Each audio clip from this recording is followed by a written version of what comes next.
We're standing now in the main parking lot, which doesn't look too sinister. At this level, it is a very large parking lot, fenced on all sides by fence topped by barbed wire. It also has these electronically operated turnstiles.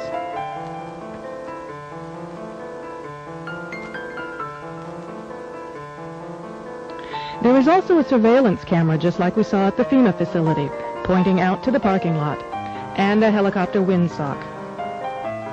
All of these apparent security measures are particularly unusual here, because this is a very low crime area, and this facility is nothing but an old train repair station with nothing in it worth stealing. In this portion of the parking lot is a brick building, suitable for processing, next to a gate that leads right out to the railroad tracks, and all of this is contained inside a fully fenced area, now 3 layers deep in fencing at this point. This U.S. Air Force train indicates federal and military involvement.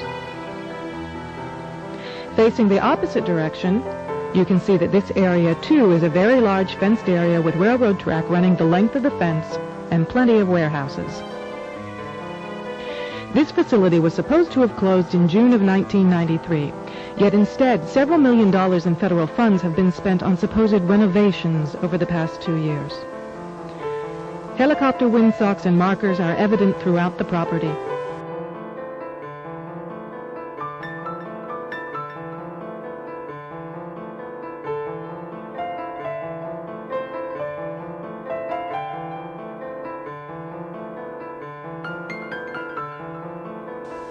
This small building is the only way into a particular fenced area. Inside this building, we see more of the motion-activated detectors, electronic turnstiles, and prison bars.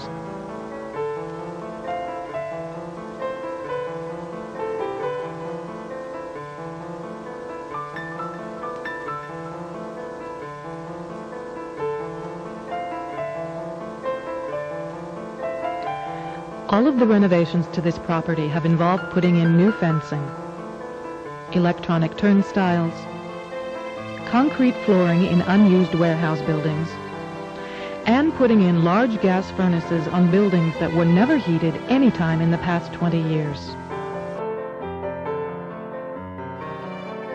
Outside this building is fencing and a cattle run section of fence, all topped by barbed wire, pointing inward, not to keep people out, but to keep people in.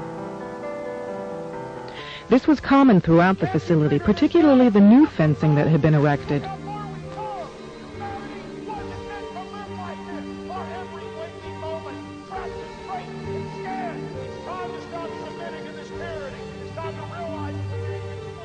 Inside the fenced area on the other side of the building, you'll see signs that say Red Zone, right up next to the railroad tracks that run the length of the fenced area.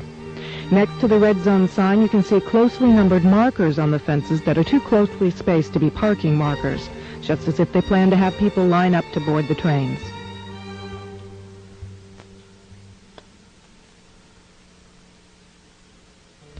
Here's a helicopter marker on the power lines outside the facility, indicating expected helicopter traffic, and again, another tall radio antenna.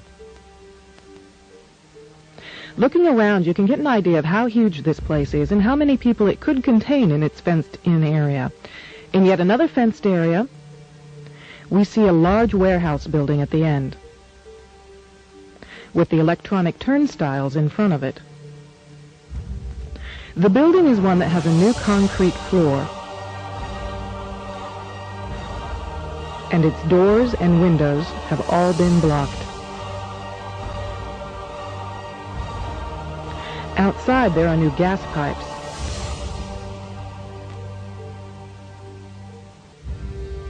Even as we were filming, a black helicopter flew over us, observing what we were doing, which has happened many times when we have been at the facility.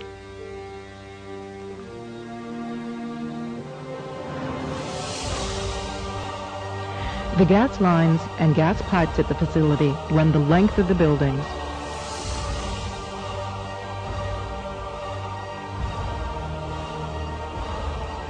And come out at some very, very large, brand new furnaces that have been installed at the buildings throughout the facility.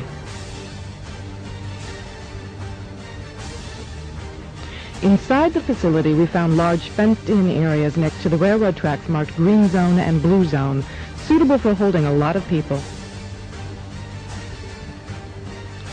This tower, overlooking the entire facility at one end of the facility along the railroad tracks, also has a radio antenna on it with a ladder up inside of it. It would make an excellent watchtower.